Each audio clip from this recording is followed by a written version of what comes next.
Welcome back to another movie review. With me are my guests. Yo, what up? Vernon Payne here. And to the other side of me.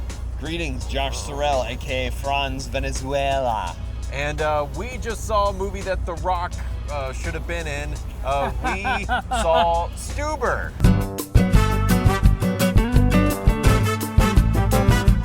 Vernon, what are your thoughts on Stuber?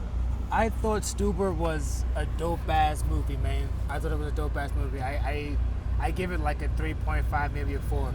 That's how awesome this movie is. I don't. Are you saying the kid? I'm sorry, cursing is just a part of my. It's a part of. See, I almost cursed again, so I didn't do it this time. Oh my God, this guy just wants me to stay in the editing bay forever and ever. Josh, what did you think of Stuber? Thought it was solid. A lot of good Batista, a lot of good Kamal.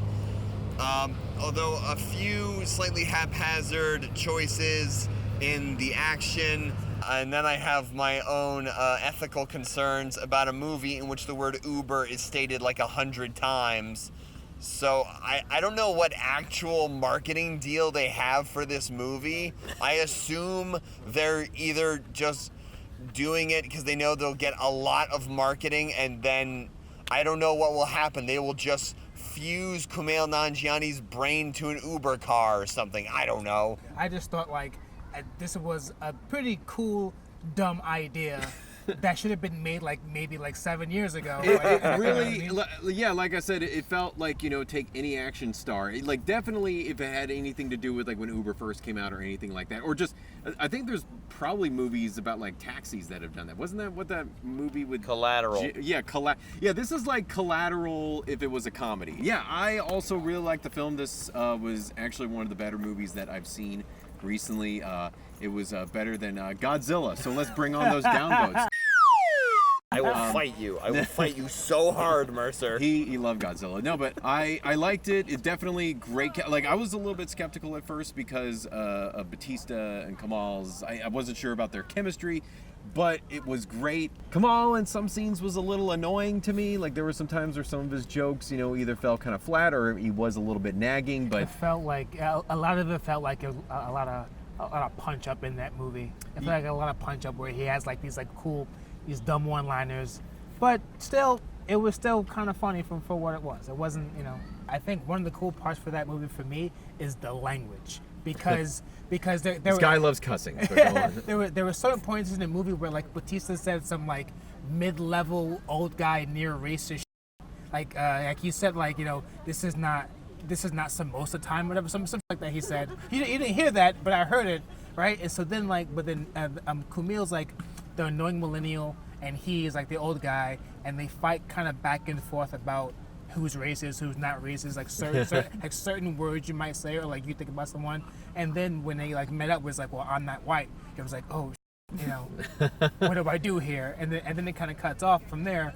But I like that part where it's kind of going against each other and making fun of that as well.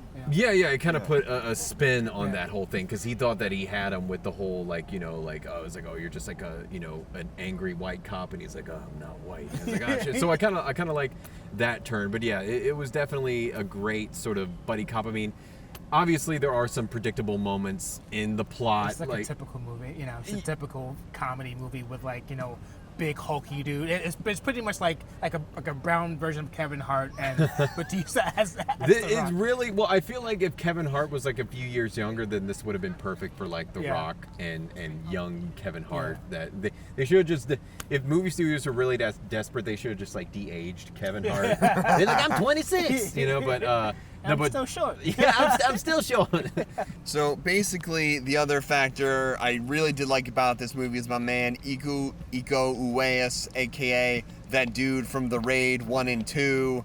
You've probably seen him in a few other things last couple of years. He's gotten big. He was briefly in The Force Awakens. He's really big in martial arts movies now. He's the big thing. No, I mean the fight scenes with him and Batista at the beginning. Again, the one thing that I would complain about is the camera. Like the fight scene with him and Batista at the beginning, where it was very hands-on, not a lot of gun use. There were just moments where it was going really well, and then all of a sudden it was like shaky McShakerson, and I just use a tripod.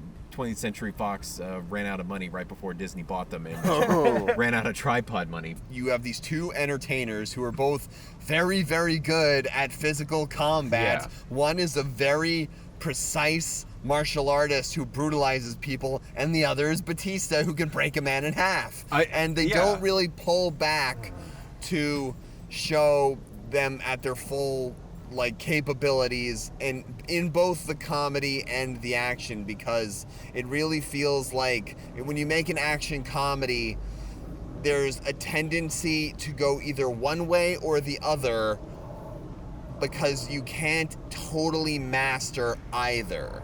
So you kind of have to have a fine balance between the two, which is basically what this movie goes for.